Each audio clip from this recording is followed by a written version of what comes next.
Russia is buying these troops, not hiring them or contracting them, because they're not going back home. They go back home in a box. They also are getting paid quite a bit of money, but the troops themselves are not seeing that money.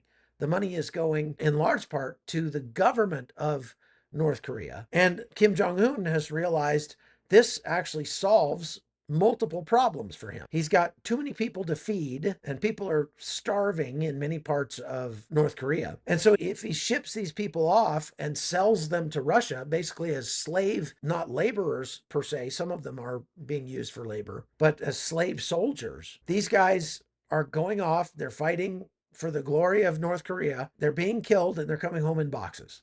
Now, for the first time, Kim Jong Un was shown on camera actually receiving the coffins of some of these North Korean soldiers that died. And it was a totally made for TV moment. He showed up and started wailing and weeping and threw himself on the caskets as if he was so sad that they died. But yet he's in the process of selling another 30,000 troops to Russia. And so this is at the rate Russia is losing troops, that's literally about a month's worth of fighting. They are losing about 1,000 soldiers a day to death or debilitating injury. So far, Russia has lost about 1 million men total. And again, that's dead or wounded. And actually, many more of those are dead than wounded. Usually it's the other way around. Usually you have 3 wounded for every guy that gets killed in war. But Russia doesn't treat its wounded very well. And if you do get wounded, you're going to go back to the rear and recover to the point where they can send you back into the fight until you die. Of those 1 million casualties, the majority of them are deaths. And you would think, wow, 1 million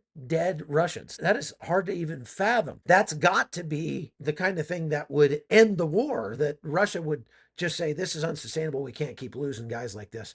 And they would just pull out of Ukraine. However, we're talking about Vladimir Putin here. And Vladimir Putin could care less about the troops that he's losing. So for this reason, it's not a reason that Russia would ever stop fighting. They've got millions of nobodies in Russia, nobodies to Vladimir Putin, and he has no problem fighting to the last Russian in Ukraine.